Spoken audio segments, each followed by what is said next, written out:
कलयुग यानी काला युग, कलह कलेश का युग, जिस युग में सभी के मन में असंतोष हो, सभी मानसिक रूप से दुखी हों, वह युग ही कलयुग है। इस युग में धर्म का सिर्फ एक चौथाई अंश ही रह जाता है। कलयुग का प्रारंभ कुछ 3102 ईसा पूर्व में हुआ था। श्रीमद् भगवत पुराण और भविष्य पुराण में कलयुग का स्पष्ट तरीके से वर्णन किया गया है। क्यों ये बड़े बड़े संत महात्मा लोग हमसे झूठ बोलते हैं? क्यों ये कहते हैं कि ये कलेश का युग है? क्यों हमें बताते हैं कि ये युग सबसे गंदा युग है? हाँ, हम मानते हैं कि यह हमारे लिए गंदा युग है, सभी युग में से। पर अगर मैं आपसे कहूँ कि ये युग कलयुग नहीं बल्कि सतयुग है, आप कहोगे कि आप पागल हो गए हैं। आपकी यही प्रतिक्रिया होगी। पर मैं आज लाइव आपके सामने बिल्कुल स्पष्ट तरीके से आपको बताऊंगा कि ये कलयुग नहीं बल्कि सतयुग है। जय श्री राम भाइयों और बहनों, कैसे हैं आप सब? आशा करते हैं कि आप सब बिल्कुल ठीक और स्वस्थ होंगे। महाभारत के समय की बात है। पांचों पांडव ने भगवान श्री कृष्ण से कलयुग के बारे में चर्चा की और कलयुग के बारे में विस्तार से पूछा। वह जानने की इच्छा जाहिर की कि कलयुग में आखिर मनुष्य कैसा होगा, उसका व्यवहार कैसा होगा, उसे मोक्ष कैसे प्राप्त होगा। इन्हीं कुछ प्रश्नों का उत्तर देने के लिए भगवान श्री कृष्ण ने कहा कि तुम पांचों भाई वन में जाओ और जो भी कुछ दिखे वह आकर मुझे बताओ, मैं तुम्हें उसका प्रभाव बताऊंगा। पांचों भाई वन में गए। युधिष्ठिर महाराज ने देखा कि एक हाथी की दो सूंड हैं। यह देखकर उनका आश्चर्य का पार न रहा। अर्जुन दूसरी दिशा में गए थे। वहां पर उन्हें दिखाई देता है कि कोई पक्षी है, उसके पंखों पर वेद की ऋचाएं लिखी हुई है, पर वह पक्षी मुर्दे का मांस खा रहा है, एक मृत व्यक्ति का मांस खा रहा था। यह भी आश्चर्यजनक था। भीम ने तीसरा आश्चर्य देखा कि ये गाय ने बछड़े को जन्म दिया है और बछड़े को इतना चाट रही थी कि बछड़ा लहूलुहान हो जाता है। सहदेव ने चौथा आश्चर्य देखा कि 6-7 कुएं हैं। आसपास के कुओं में पानी है, किंतु बीच का कुआं खाली है। बीच का कुआं गहरा और फिर भी पानी नहीं है। पांचवें भाई नकुल ने भी एक अद्भुत आश्चर्य देखा कि एक पहाड़ के ऊपर से एक बड़ी सी सिरा लुढ़कती पुढ़कती नीचे की ओर आ रही थी। कितने ही वृक्षों से टकराई, पर उन वृक्षों के तने उसे रोक न सके। कितने ही अन्य शिलाओं के साथ टकराई, पर वह रोक न सकी। अंत में एक अत्यंत छोटे से पौधे का स्पर्श होते ही वह स्थिर हो गई। पांचों भाई के आश्चर्य का कोई पार न रहा।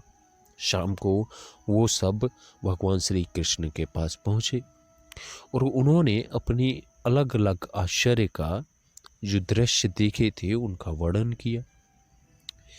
पहली बार युधिष्ठिर कहते हैं कि प्रभु, मैंने देखा कि एक हाथी के 2 सूंड हैं। मेरे आश्चर्य का कोई पार ना रहा।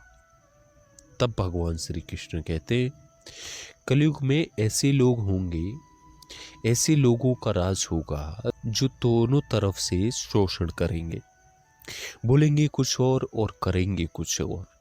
ऐसे लोगों का राज होगा, इससे तुम पहले राज कर लो। ऐसा ही युधिष्ठिर से भगवान श्री कृष्ण कहते हैं।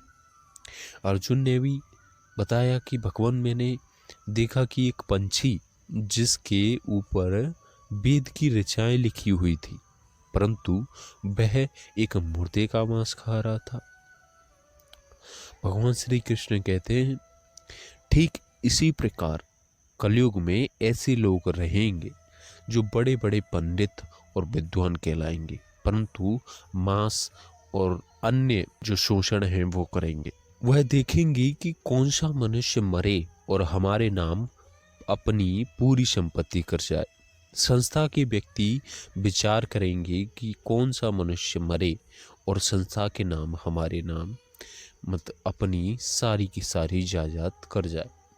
हर जाति धर्म के प्रमुख पद पर बैठे हुए विचार करेंगे कि कब किसका श्राद्ध हो। चाहे कितने भी बड़े लोग होंगे, किंतु उनकी दृष्टि तो सिर्फ धन मांस के ऊपर ही होगी। ऐसे लोगों की बहुतायत होगी, मतलब उनकी प्रशंसा होगी। पराये धर्म को हरने के लिए, छीनने के लिए आतुर रहेंगे और कोई कोई बिरला ही एक महान संत पुरुष होगा। भीम ने भी तीसरा आश्चर्य देखा और अपना आश्चर्य भगवान श्री कृष्ण से वर्णन किया। भीम कहते हैं कि प्रभु, मैंने देखा कि एक गाय ने अपने बछड़े को जन्म दिया और वो गाय अपने बछड़े को इतना चाट रही थी कि बछड़े के खून निकलने लगे, बछड़ा लहूलुहान हो जाता है। भगवान श्री कृष्ण कहते हैं, ठीक इसी प्रकार कलयुग का आदमी शिशुपाल हो जाएगा। बालकों के लिए इतनी ममता करेगा कि उन्हें अपने विकास का अवसर ही नहीं मिलेगा। किसी का बेटा घर छोड़कर साधु बनेगा तो हजारों व्यक्ति दर्शन करेंगे, किंतु अगर अपना ही बेटा साधु बन गया तो रोएंगे, कहेंगे कि अब मेरे बेटे का क्या होगा। इतनी सारी ममता होगी कि उसे मोह माया और परिवार में ही बांध कर रखेंगे और उसका जीवन वहीं खत्म हो जाएगा। अंत में बेचारा अनाथ होकर ही मरेगा। वास्तव में लड़के तुम्हारे नहीं हैं, वे तो बहुओं की अमानत है, लड़कियां जमाइयों की अमानत है और तुम्हारा ये शरीर मृत्यु का अमानत है। तुम्हारी आत्मा परमात्मा की अमानत है। सहदेव ने चौथा आश्चर्य प्रभु को बताया। उन्होंने कहा, भगवान, मैंने देखा कि 5-7 कुएं हैं। बीच का कुआं बहुत ही गहरा है, परंतु फिर भी खाली है, उसमें पानी नहीं है। भगवान श्री कृष्ण कहते हैं, कलयुग में धनचंड लोग लड़के लड़की के विवाह में, मकान के उत्सव में, छोटे बड़े उत्सवों में तो लाखों रुपए खर्च कर देंगे, परंतु पड़ोस में ही यदि कोई भूखा प्यासा होगा तो उसको नहीं देखेंगे, उसका पेट भरा है या नहीं। दूसरी ओर मौज में, शराब में और कबाब, फैशन और व्यसन में पैसे उड़ाएंगे, किंतु किसी की 2 आंसुओं की पहुँचने की रुचि न होगी। जिनकी रुचि होगी उन पर कलयुग का प्रभाव नहीं होगा, उन पर भगवान का अत्यंत प्रभाव होगा। अब 5वां और आखिरी अपना जो आश्चर्य था वो नकुल भगवान से कहते, वो कहते हैं कि प्रभु, मैंने देखा कि एक बड़ी सी चट्टान पहाड़ से लुढ़कती हुई आ रही है।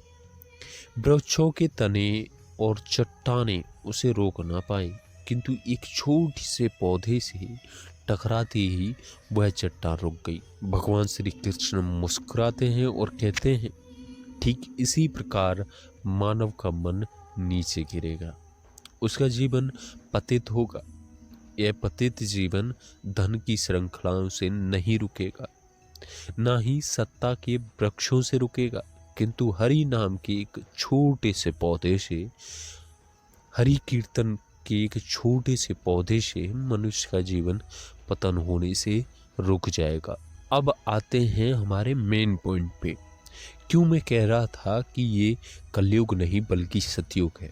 इसी कहानी से हमें पता चलता है कि ये हमारे लिए कितना लाभदायक है।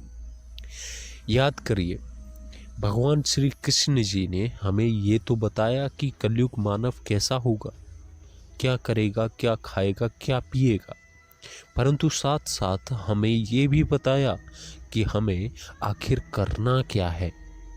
देखो, भगवान श्री कृष्ण जी ने हमें साफ साफ बताया है। 5वां जो नकुल का आश्चर्य था वो दोबारा से पढ़ो, फिर से पढ़ो, कोई बात नहीं, मैं बताता हूँ।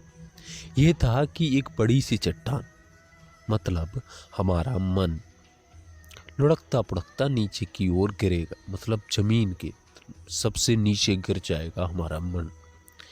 वृक्ष के तने, वृक्ष कौन है? हमारे जो दोस्त लोग हैं, भाई बहन हैं, उस चट्टान को रोक ना पाएंगे। हमारे जो रिश्तेदार हैं, हमारे जीवन का जो पतित हो रहा है, हमारा मन नीचे गिर रहा है, उसको रोक नहीं सकते। किंतु एक छोटे से पौधे, एक सिर्फ हरि नाम से, उसको जपने से, टकराते ही चट्टान रुक जाएगी। हरि नाम का जाप करने से आपका जीवन और आपका मन स्थिर रहेगा। भगवान से आपका अलग ही प्रेम रहेगा और आपका जीवन पतित होने से रुक जाएगा। इसीलिए मैं कह रहा था कि ये मानव जाति के लिए बहुत ही लाभदायक युग है। एक और कलयुग का सीक्रेट बताते हैं, ये रहस्य सुनकर तो आपके रोंगटे खड़े हो जाएंगे। क्यों मैं आपसे कह रहा हूं कि हमारे लिए ये कलयुग नहीं बल्कि सतयुग है। सुनो, जो भक्ति का फल हमें 10,000 सालों में मिला करता था सतयुग और द्वापुर के समय में, सतयुग और द्वापुर के समय में, वो हमें इस कलयुग में सिर्फ और सिर्फ 10 दिन में ही मिल सकता है। सिर्फ 10 दिन में। जी हाँ, मैं ठीक कह रहा हूँ, सिर्फ 10 दिन में। इमेजिन करके देखिए कि आप 10,000 सालों की मेहनत सिर्फ 10 दिन में पा लेते हैं। 10,000 की कमाई सिर्फ 10 दिन में कर लेते हैं, 10,000 सालों की कमाई। तो आपका अनुभव कैसा होगा? यकीन ना हो तो 10 दिन, सिर्फ 10 दिन हरि नाम का जाप करके देखो। जो भी अनुभव हो वो हमें कमेंट करके ज़रूर बताओ। अगर कुछ फील ना हुआ हो तो वीडियो को डिसलाइक करके जाना। और हाँ, आज के जैसे बड़े बड़े लोग, संत महात्मा, जैसे कि हमारे पंडित श्री धीरेन्द्र कृष्ण महाराज जी, वो हमसे झूठ नहीं कहते। बस जो मुक्ति का राज है वो सिर्फ किसी किसी को ही बताते हैं। हमने आपको बताया, परंतु ये बड़े बड़े संत महात्मा लोग ये नहीं बताते कि आखिर मुक्ति कैसे मिलेगी। हरि नाम जपने से ही मुक्ति प्राप्त होगी। इसलिए ही हम कह रहे थे कि ये कलयुग नहीं बल्कि सतयुग है। आज के लिए सिर्फ इतना ही। मिलते हैं बहुत जल्द। तब तक के लिए बाय बाय। जय श्री राम।